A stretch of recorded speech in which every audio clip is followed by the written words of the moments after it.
ำลงใส่ขี้ดินคือจังนกตายตกย้อนฟ้าปีนแค่ได้ยิน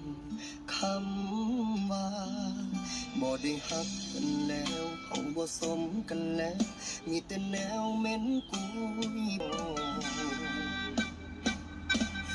ว่านกเจ้าสิบินเจ้ยเจิดนี้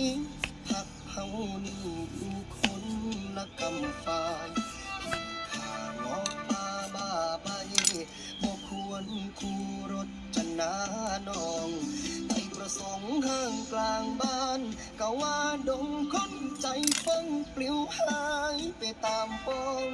ความหักที่เคยได้จากน้องบินไปคือนกเจ้า